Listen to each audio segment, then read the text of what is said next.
They say you learn more from your losses than you do from your wins. The initial reaction might be, well, it's something else. It's something out of my control. But in the end, when I look back, it's like, okay, could have been avoided at 8 different points along the way.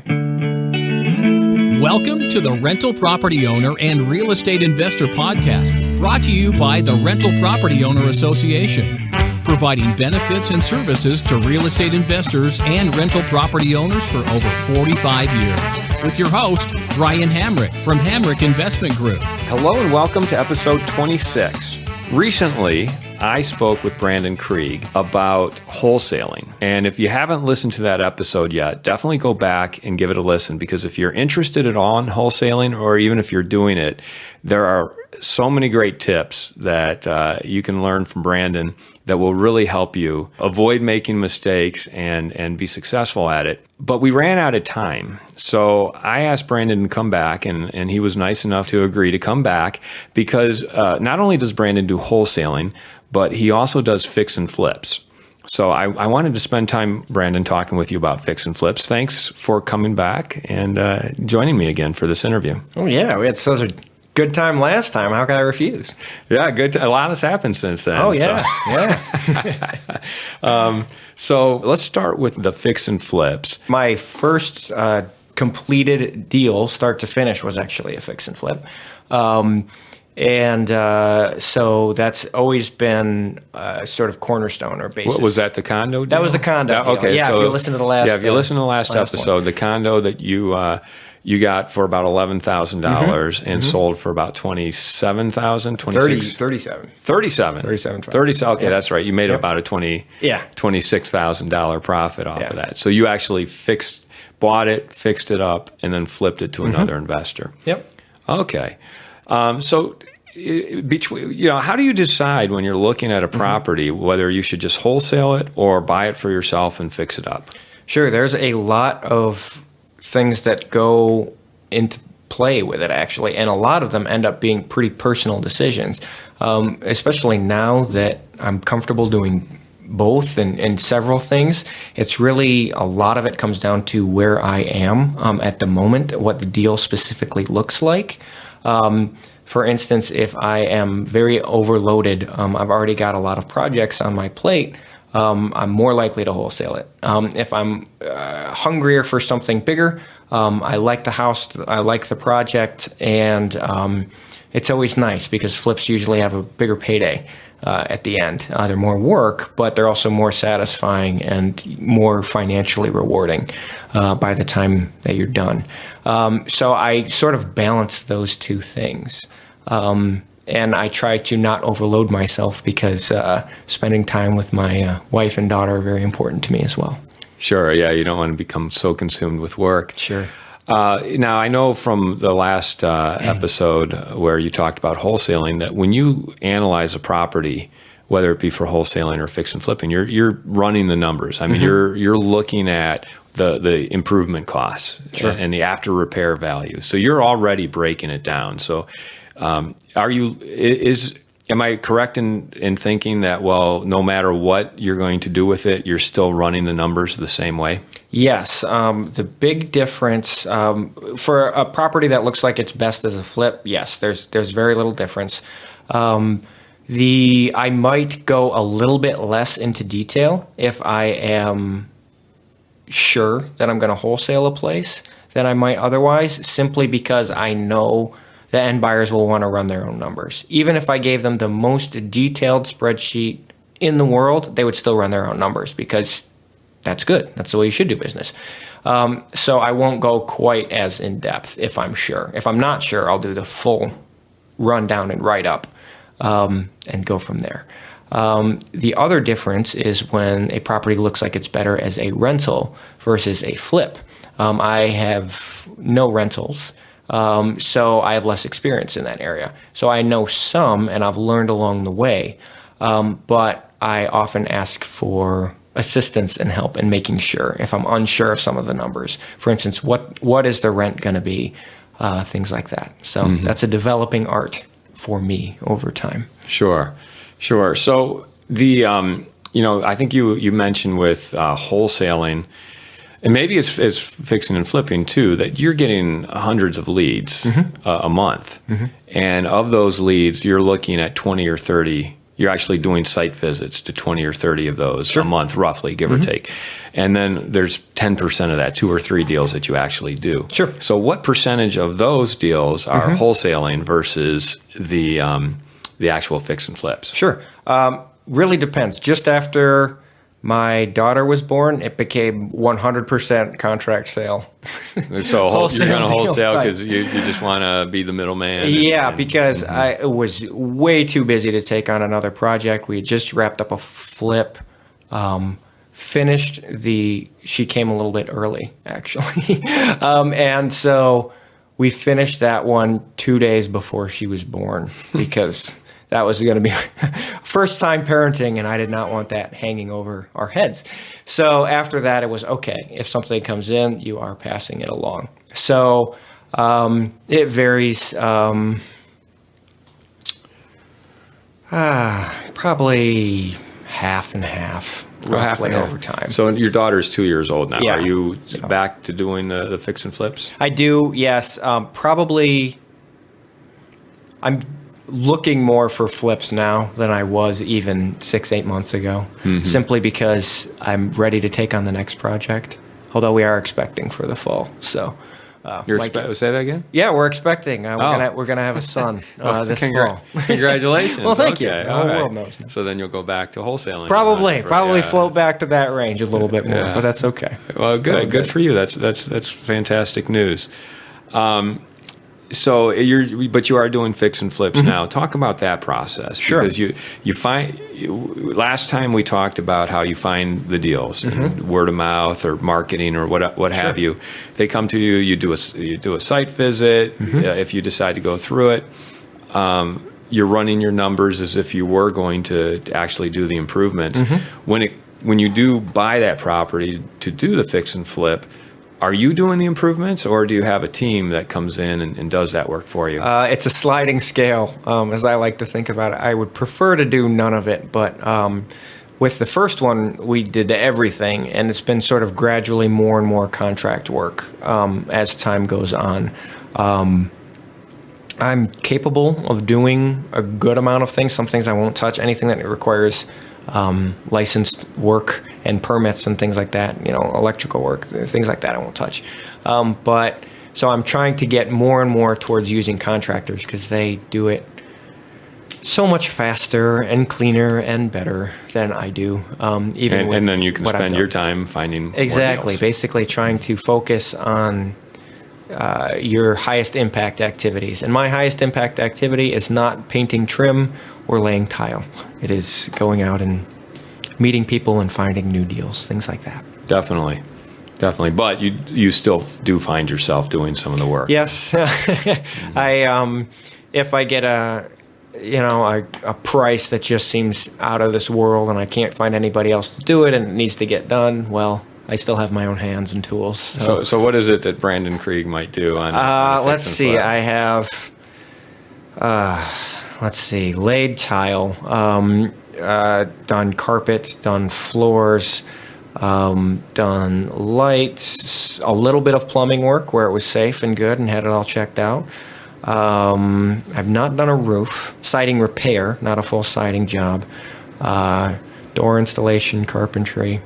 Okay. Just stuff. So you could build your own house at this point, huh? Hopefully not, but yeah, getting pretty close now. Okay, good. So you let's talk about the fix and flips and just take it. Yeah, I mean we did spend a lot of time talking about the actual purchasing of the properties. You have private investors who will put up the money. Sure. So you're doing the work, finding the deal, doing the work. You have private investors, friends, family who are putting up the money. What do you typically look for when you decide to do a fix and flip? What kind of return on investment are you looking for? Anything usually for your kind of, call it a mid-rangey house. If I can, with all very safe and conservative numbers, and I'm very safe and conservative when I run my numbers. I don't like surprises. I don't want things to come up down the road. Usually if I can make $20,000 or $30,000 on a flip deal, then I'm interested. If it's going to take a very long time, require a lot of work, or is more expensive than your more typical home, then I'll look for more than that. If you get lower than that $15,000, $20,000 number, to me that starts becoming dangerous, just because you don't know what's going to go wrong when you're in that price range with that profit. Small things that you didn't notice can sink your ship. And I don't like doing that. What could go wrong? Something happens and it was in winter and you have massive pipes burst and you come and there is 2 feet of standing water on the ground. If you have enough margin built in, that is an annoyance. If you are working at a very skinny level, that is awful. Because now any work that you've done up to that point that has been hit by that, you have to redo, pull out, bring more people back, all of that. So for me, that margin that I talk about is not only because I'm not going to get out of bed if it's less than this, it's safety, basically. So I know if something does go wrong, and even my conservative numbers were not conservative enough, that I should still be okay. Have you had that happen? Yes, Pipes burst, 2 foot of yeah, that standing example water? did not come out of nowhere. No, yeah, we had just gotten this was a couple of years ago. We had this really couple of really cold winters in a row. And this was 2 years ago, I think. And that exact thing was a bi-level house, and go down to the lowest level, we hear water running. We're like, wonder if the toilet's running or somebody left a faucet on. And we had just gotten this house, had not started work on it. One of the pipes had frozen and burst and flooded the entire lower level of the bi-level. So the repair costs went up pretty significantly. So wow, we dealt with it. What other types of things have gone wrong that have cost you huge chunks of money? Sure.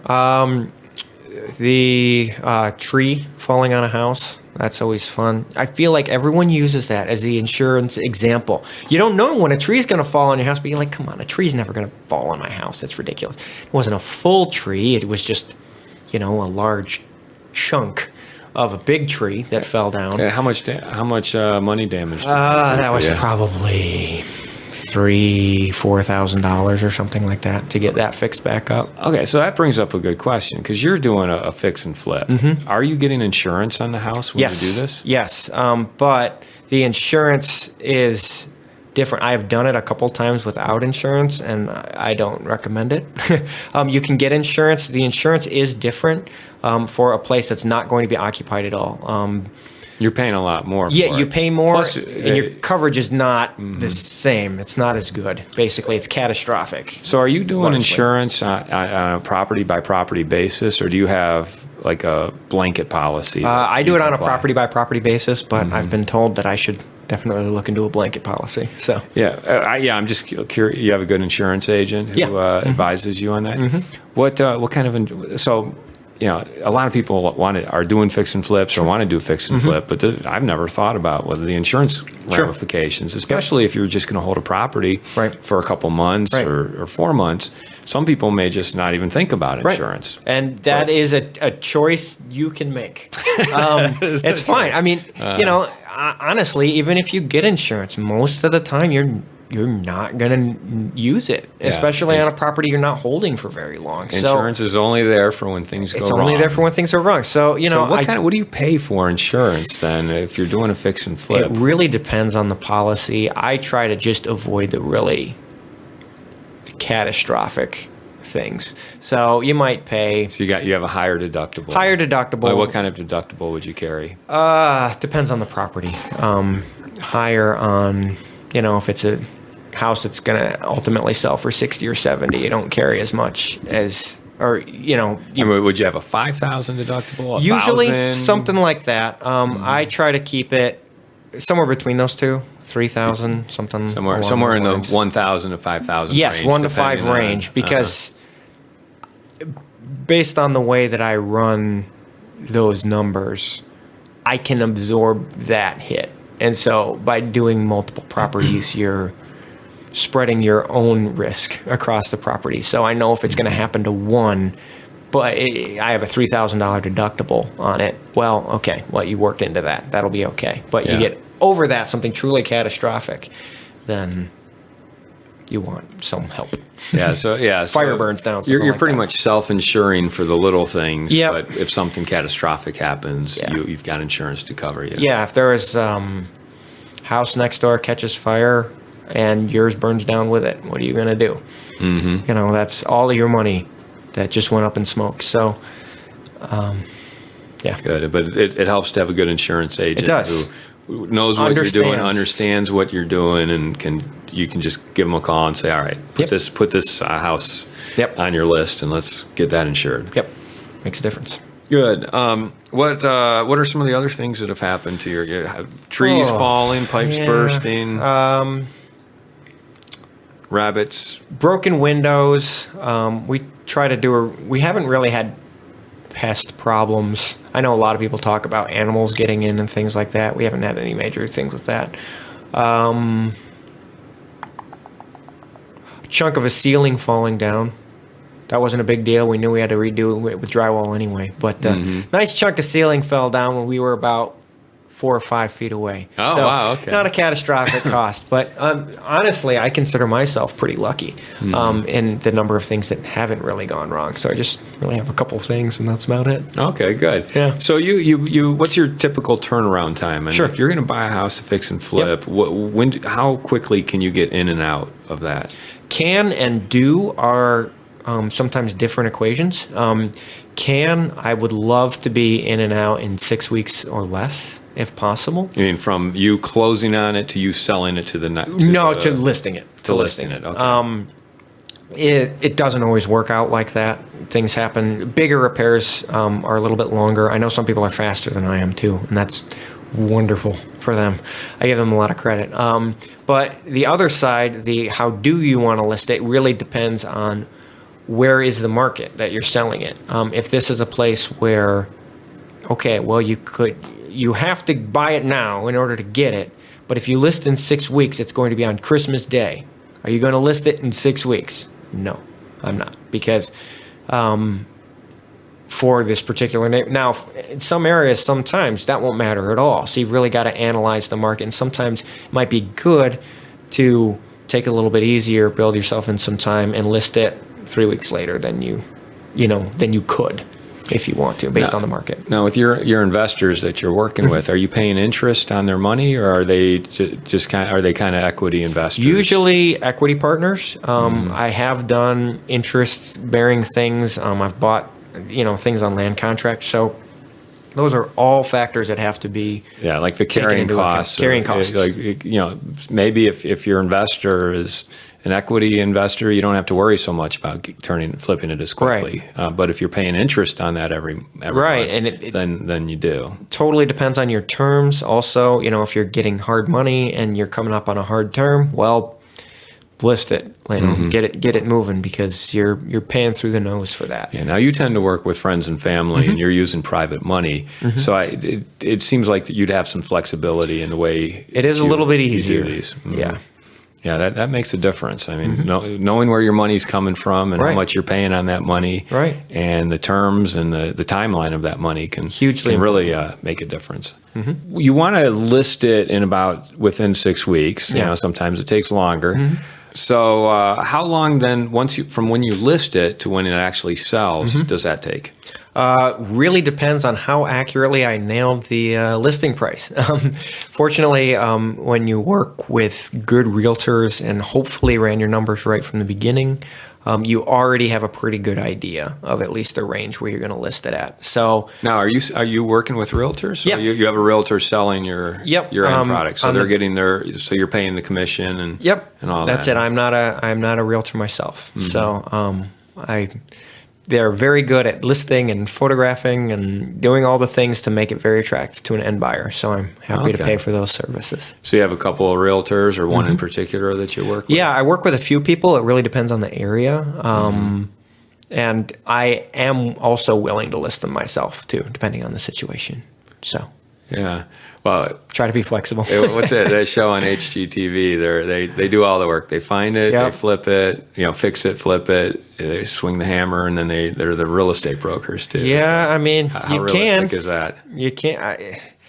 It depends how much of your life you want to be eaten up by this house, because you can do it. And the difference, my recommendation is actually not necessarily, should I do everything myself? My recommendation is find really good people and work with them, because it's well worth it. There's certain property will sit for a very long time because it's with the wrong realtor, or the realtor isn't taking enough action. You put the same house with a different person, and they've got 10 listings in the first week, and you've got the thing, you've got a signed offer in 10 days. So a good realtor can move it a lot quicker. Absolutely. Which will save you money. Definitely ask for referrals. Work with good people for a realtor, and this is their job. The good ones are much better at it than I am. So, What you say you want to see a spread of about $20,000 to $30,000. At the end of the day, how much of that is going in your pocket? How much of it is going to your investors? Sure. And how do you structure that with your investors? Sure. It really depends on the amount that they put in. And again, it might not be a very replicable model. It might be, but it's on really a person-by-person basis. How much money is going into the deal? Obviously, that one we talked about in the last podcast, where the total investment is $11,000, is different than a house where the total investment is $200,000, and you're working with maybe 2 or 3 different people. So you might bring a couple people in, right? Raise two or $300 cash, and then move forward with the repairs and all of that. So those are very different structures. Usually, once I have all the details in front of me, it seems almost clear what's fair and good. And one of the reasons I got into real estate was to help family and friends also improve their situation.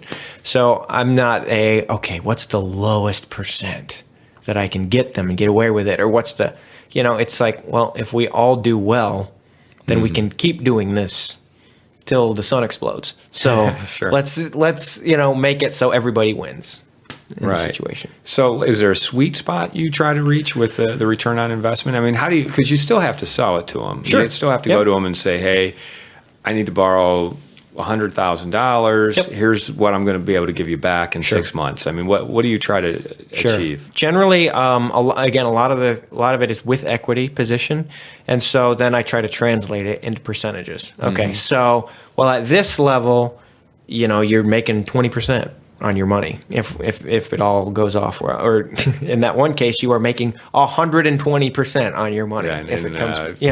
Just a few weeks. Yeah, right. So those are pretty easy sell. But I like to, whenever possible, I feel a little left out if I'm getting less than half of the overall thing, because so you want 50% of the deal. Yeah. Because you're doing all the work. You Right. found the deal, Almost you're doing always. all the work. And so basically that's another thing, though. Is there enough in that remaining half where it works, where other people would be willing to? Because where it works for your investors. Yeah, absolutely. Because if they can still make 8, 10, 12%, okay, that's still a lot better than 8, 10, 12% in 6 months. Right. That's still a lot better on what they're making than what they could do elsewhere. But if you're looking at 2, 3, 4, what's the advantage to them? Sure. There isn't much of one, really. So again, that's another reason why, as the price point for the house goes up, you want to have a larger profit in it as well, both to give yourself that extra margin of safety, because things grow exponentially, it seems, and also leave room in for other people that are involved in the deal. Sure. So just like with wholesaling, I want to find out from you some stories of times you've done fix and flips that have gone bad, and times when they've gone very good. So let's start again with the bad. Okay. Give me some examples of fix and flips that have not gone like you anticipated. Sure. So there was one. Here's one in Grand Rapids. Sorry, I brought up the bad one in Grand Rapids.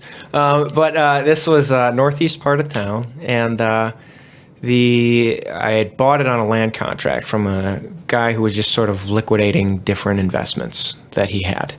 I had sent him a letter. In this case, I remember pretty specifically. We sat down, met several times, and part of my problem with this, we can start at this point because this is where the problems start. I was hungry for a deal. I was not being logical enough with how it all went down. So I was just like, oh, it doesn't quite work, but I can make it work.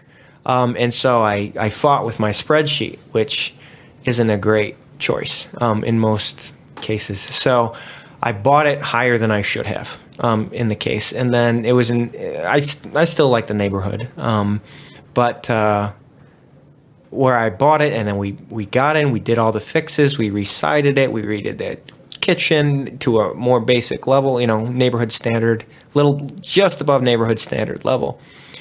And then, but I was doing way too much of the work myself. It took way too long because I was too busy at the time to manage what I was.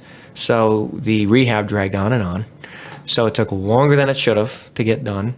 And then I listed it, and I went with a realtor I likely shouldn't have. I went with somebody that I knew personally, and they ended up sort of handing me to another person in their office. And this thing just sat and sat and sat and didn't do what it was supposed to at all. So by the time, basically, we got eaten up by closing costs. So you're seeing your numbers dwindle and dwindle and dwindle. And so in the end, we lost a little bit. That's the only one we've lost on. But I think we lost about $3,000 on that one. Okay, so not the end of the world. That's not bad at all. But could have been avoided at 8 different points along the way. There were points where you could have come out with a profit. But yeah, and I mean, they usually say you learn more from your losses than you do from your wins. I've analyzed that, and the initial reaction might be, well, it's something else. It's something out of my control. But in the end, when I look back, it's like, okay, there were several decision points where you could have really turned this thing at least to a break even or make a little bit, and it turned. And I didn't, so lessons learned, right? Yeah. So do you follow those lessons now? Oh, yeah. I, follow your gut reaction. If a deal does not feel right, no matter how smooth a talker the person on the other side of the table is, walk away anyway. Because if your gut tells you it's not right, it's probably not. That was from the buy side. Really know your timetable and understand it. Be willing to hire help and bring people in when you need to. Get a lot of recommendations for the specific people you're going to work with, maybe not just an office, but that exact individual within an office or within a company. All of these are really good lessons that I have tried to carry forward. Yeah, no doubt. So that was a time it went bad. Yes. Any other horror stories or things that, most of them are not negative like that. I have a bad taste in my mouth from it. Sometimes it's not so much that it went bad, it's just that it could have gone better. Could have gone much better. And you look at the reasons it didn't go the way it should have, Yep. and you're just like, darn it. Man, I could have done better on that, Yeah, but I guess, but at the end of the day, you only lost a few $1,000. Right. And life moves on. So what are some times when it's gone very right, when you've made some good money? Usually a lot of these are with, a lot of times these partnerships end up working out really well. So we had one, this was also a buy level. So we had to do a lot of work with this one. But it was somebody who owned several businesses, and they owned a garage shop and a gas station and 6 houses and 2 of this. And they were just like, all right, this is too much of all of this. We need to focus more on our businesses. So we're going to sell off our rentals. So I ended up purchasing it there. And this was a nice one. It was down in Portage, Michigan. This was a house that we got under contract for $38,000. I think we put about 19 or so into it, if memory serves. So, and then we ended up selling it for about $115 in the end. Oh, wow. So that's a pretty nice. It's a very nice spread. So there were a lot of people involved in that transaction. But, a lot of people involved. Yeah, that was What like capacity? a partnership. That was, I had just moved here recently. And so this person, multiple investors in on the same deal. But in terms of, You mean money investors? yeah, money investors, people pulling in different contractors, things like that. So in the end, that profit got split a bunch of ways, but was a really nice deal. Yeah, in the that's end. So there always was plenty nice in to- it for everybody. That's always good. Plenty of pieces of pie in that particular pie. Now, do you ever like keep track of these in sort of a marketing package or a credibility kit, so that when you're bringing in new investors, you can say, "Hey, look, here's some of my successes. Here's my track record." No, but that would be a fantastic idea. I should definitely do that. A lot of because of the way that I've worked with people, they generally know. And so if they're interested in specifics, like, okay, have you worked with any houses that are 100 years old? Because that's what this one is that you're sending to me. And I could say, yes, and here's what it looked like, and here's what we did. And so it's more on a specific basis. Mm-hmm. But as that pool grows, you're right. A marketing kit of successful ones. Well, I mean, maybe idea. You don't need it. Maybe your investors are happy enough, and the word of mouth is good, that you don't have to market yourself to private money. Yeah, I think I'm going to take that one under advisement. Thank you, Brian. Yeah, there you go. So what tips would you have for this beginning investor who wants to get into fix and flips? Start with something that is manageable. And with that, and work with and get other opinions from people that are very good at different things. One of my problems starting out was I thought I both lacked confidence, but in some areas thought I knew more than I did, if that makes sense. So you have to temper both of those things. So go with something that seems like it makes sense, that you can handle. And for the things that you have questions on, don't guess. Ask people, look it up, find good people so you can find these answers so you don't get into trouble. I would probably recommend starting safer and smaller. Don't take on a project that's going to need $60,000 in rehab for your first one. It's very easy to get off track on a project like that. So keeping it a little bit simpler will just introduce you to the process from start to finish. Then with that confidence, you can take on a little bit more as you proceed with your career. Market is red hot right now.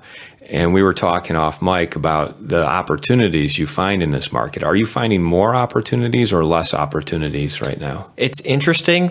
Things are just different. I think in either market, because I find direct from seller leads, it sort of changes the game. So because I'm not searching for fix and flips on the MLS, I'm looking at less used channels in many cases. The deals are still there. They still exist. On the wholesale side of the business, there are a lot more people that are hungry to find things.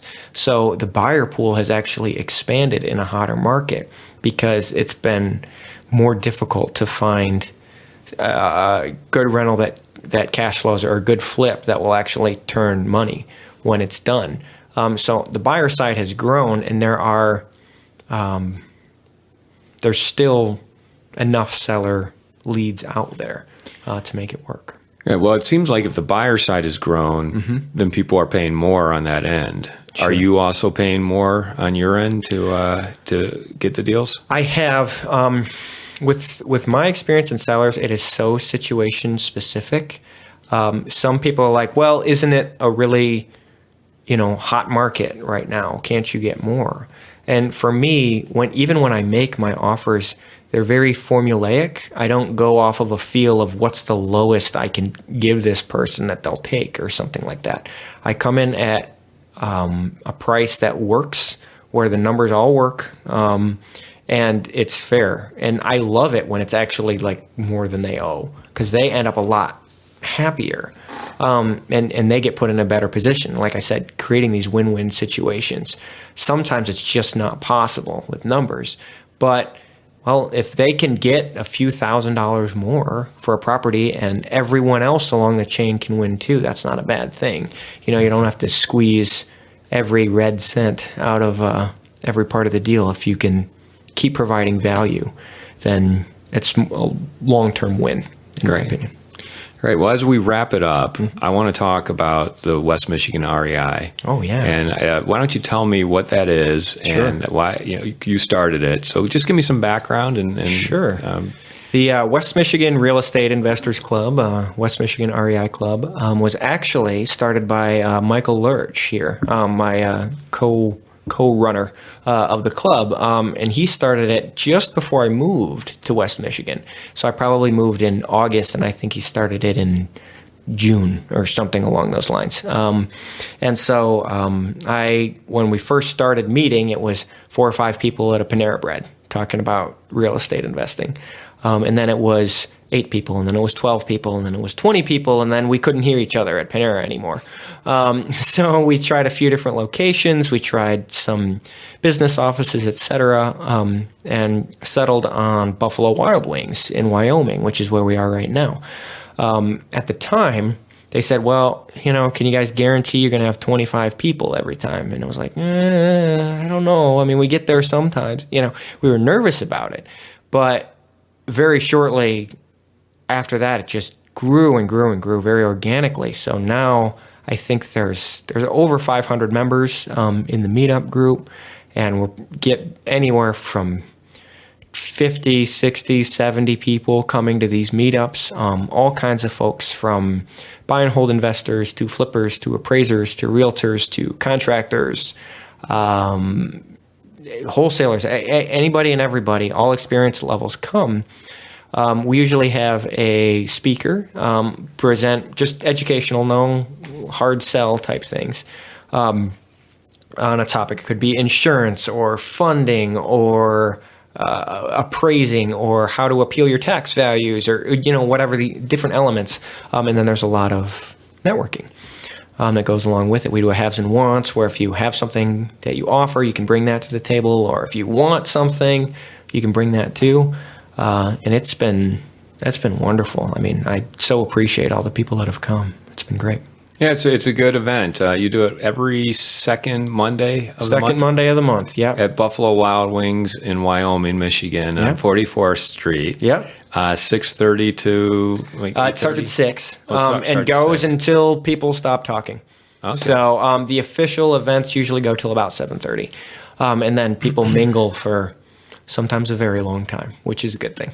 And you're also affiliated with the RPOA as well. You're on the board. Yep, I'm on the board of directors for the RPOA. That's another great honor that I have. Well, Brandon, thank you so much for taking the time to not just talk today about fix and flips, but our last episode where you talked about wholesaling. You're welcome. It's been a great education for me and hopefully for our listeners too. So I wish you the best of luck and thanks again. Thank you. I'm so glad to come back and really appreciate the time. Thank you, Brian. You've been listening to the Rental Property Owner and Real Estate Investor Podcast, brought to you by the Rental Property Owner Association.